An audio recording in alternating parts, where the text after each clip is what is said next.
Hello, Gaz Williams here, and thanks everybody who's subscribed to the channel, and please subscribe if you haven't already.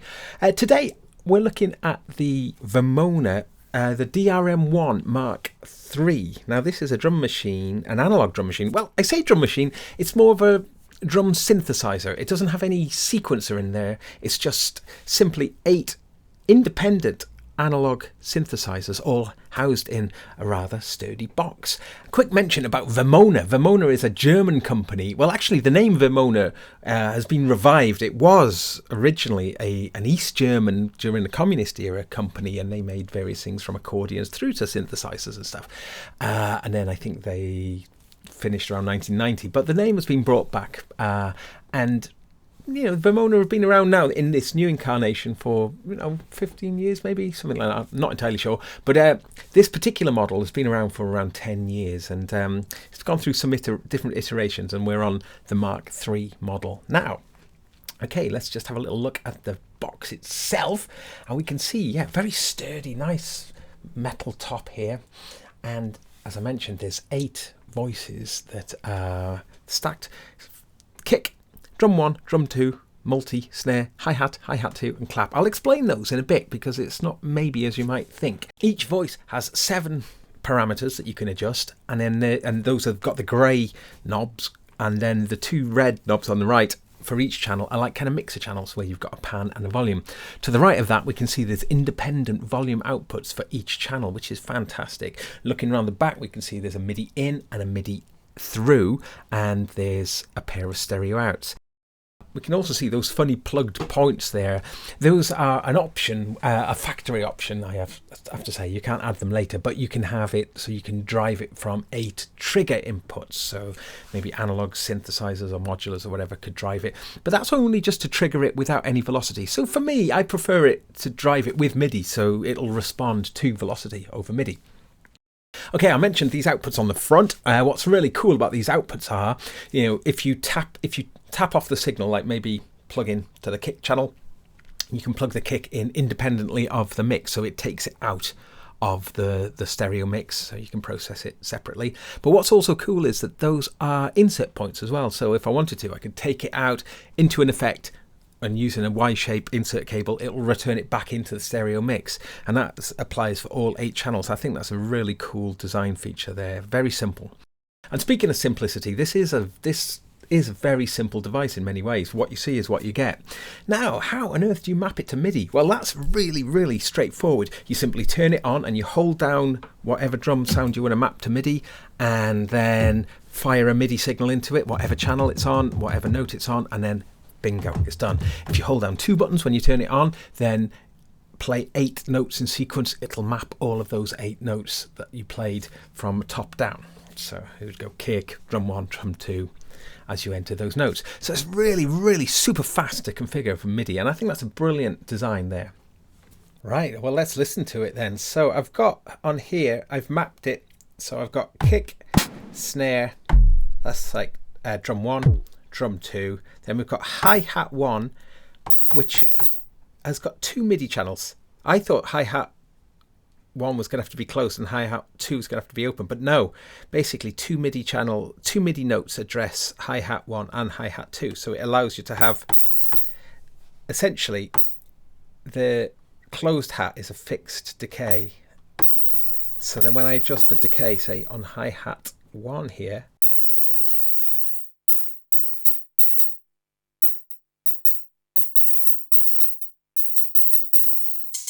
and then the same rule applies for hi-hat 2.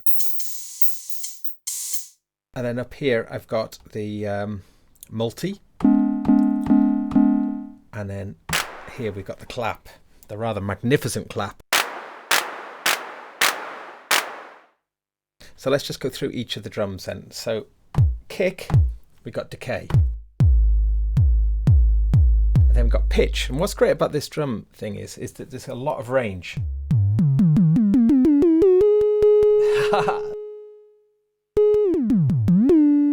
but we've got bend, so we can, if I put a bend time.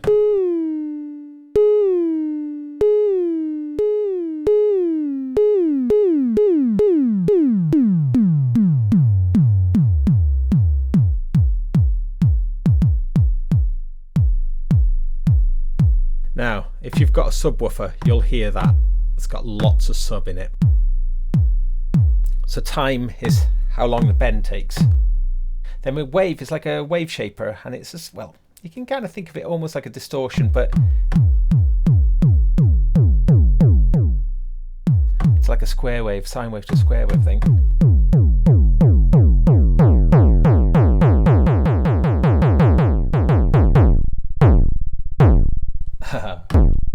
Take the decay down. Then we've got this noise element here, which I suppose allows us to make some sort of snarey kind of sound.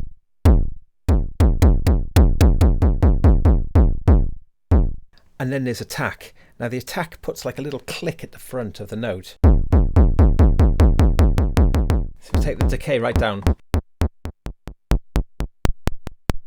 There we go, isolating just the attack portion there.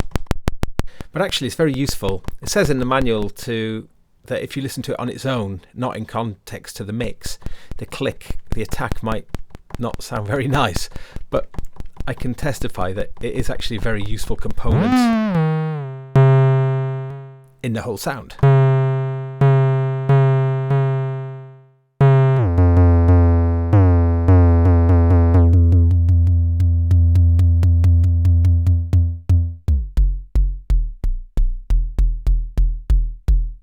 So kick. Now you can see there's such a lot of variation in the sound. I did read criticisms of this unit saying that you can't do an 808 or a 909, and I think good. Those drums have been overused. This thing's got lots of interesting original sounds to it.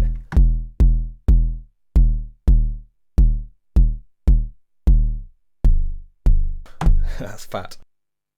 So drum 1 and drum 2, you could think of them as toms, but there's much more possibility in them than just toms. So you can make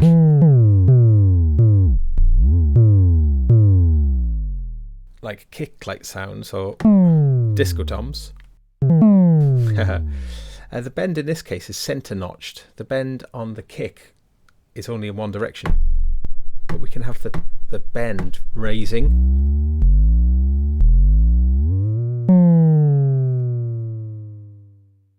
Descending. Then we've got an FM, so we got, this is the frequency and this is the FM intensity, frequency modulation. And then there's a similar wave, sort of wave shapey.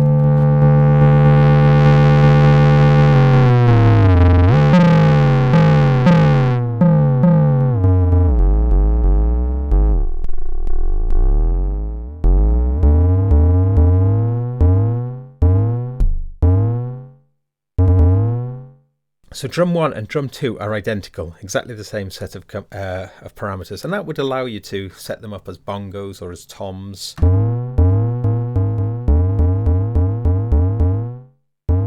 Roughly match them.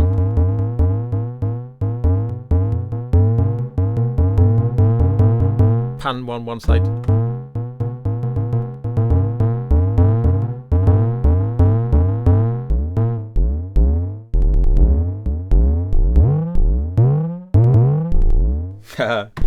That bend is funny.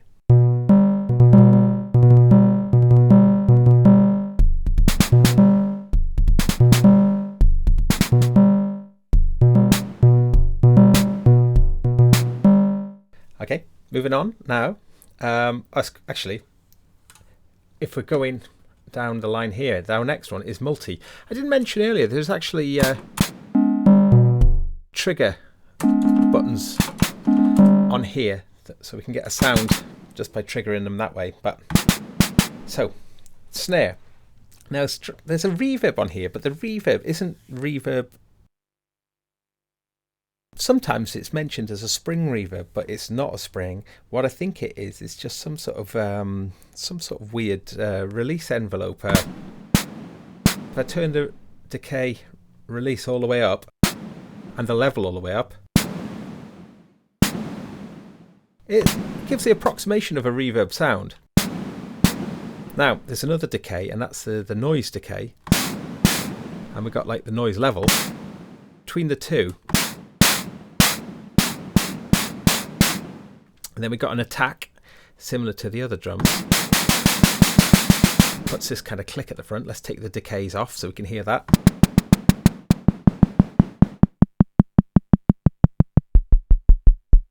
Wow.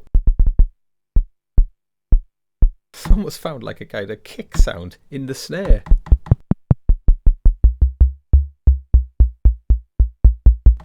That's the joy of this thing. There's so many sounds in it. Sound possibilities. Let's try and turn this back into a snare.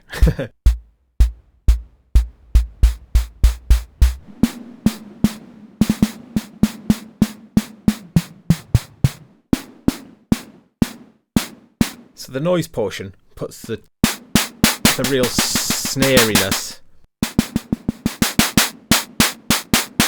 And I'll pull back this reverb a little bit.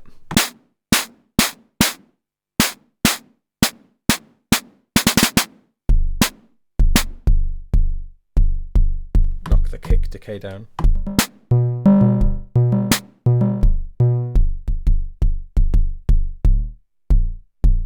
Haha. Okay, so hi-hats. We got decay. Now the decay, hear it affecting the closed hat just a little bit, but it makes a big difference to this one here. You can see it chokes it. And there's a bend. This is center notched. Attack puts the resonance. It's funny how the filter and the resonance are sort of separated, but it's not laid out in that sort of typical way. Now the mix goes between these two portions, and that's center notched. That's at the center position.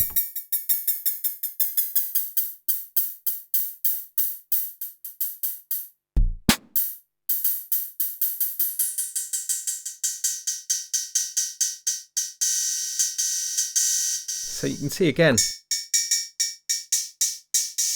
lots of possibility of the sound. And hi-hat 1 and hi-hat 2 are both again similar to the drum 1 and drum 2, are identical. But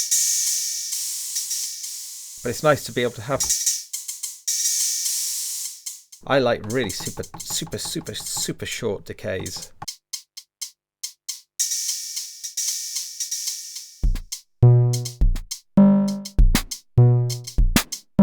Okay, and then here we got the multi. Now it's called the multi because there's actually you got like a fundamental pitch, and then you've got two. Well, it's three oscillators. So let's see. We've got a decay. Then here's our fundamental pitch.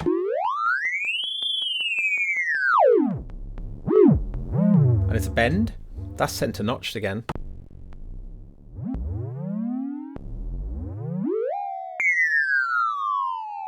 Again, another attack portion. You can hear that there.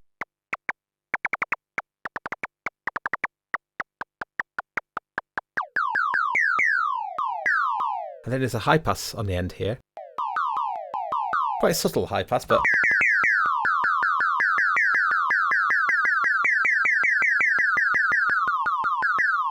and then finally we come to the clap, which is a magnificent clap. It's so fat. We've got, again, the similar sort of pseudo reverb, I think they describe it as. That's the length of it. That's the relative level. Then there's a thing labeled just simply clap. Let's pull the decay down. seems to separate the width, tighter or relax the amount how far apart the separate claps are. Then there's a noise, and then there's a resonant filter, followed by a high pass filter.